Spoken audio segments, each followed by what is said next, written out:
Okay, you can take off the inside of the skin of the door, the rear hatch. There's some screws here that have to come out. There's a hook up here. There's a screw that you pop the cover off. There's a screw here, lift the hook up. There's another screw under there. Once you get this off, you're gonna see that there are some places where you have some screws coming through. Let me see if I can find it. And this is on like where the license plate goes, all right?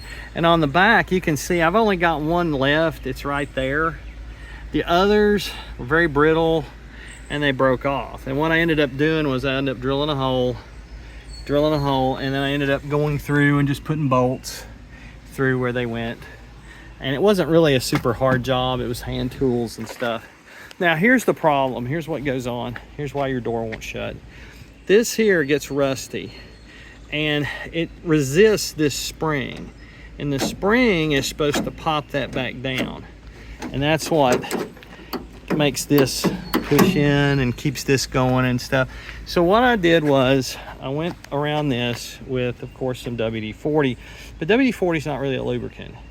It breaks things loose, but what I did was I took 3-in-1 oil and I made sure to hit at the pivot points where you had a pin going through here, and especially on the spring. It's amazing, I did not know this, but springs, if you oil them, will work better. They apparently get grit along the outside and they do slide along each other, you know, the surface. And what I'm gonna do lastly is I'm gonna put some more oil down here and keep working this. But down in here, I'm gonna get, you notice it's still not completely going all the way back.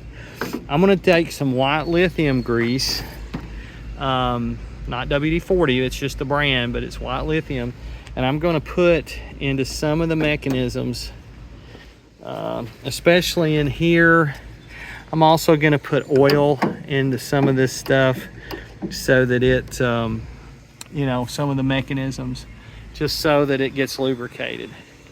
Because that's what's happening. This spring isn't able to force this back, and when it's not in alignment, your door doesn't shut. By the way, I bought these on eBay and just put them on there. These I popped off and spray painted them. Did the one on the front. Be careful, the pins will break off, and if you take a Dremel, you can basically countersink in a little spot where those places were the little plastic pins. Then you can take like, I took like paper clip, pushed it in with glue, and then now they were sitting in there. And so now the holes, I took the black, I don't remember what you call it, it's that adhesive you put the weather stripping on your car. And I put it a little tiny bead around all the stuff, and then also made sure they went in the holes. And they hang in there pretty good. So anyway, that's how you fix your door, or at least my problem, is it just gets rusty and it wants to resist slapping back.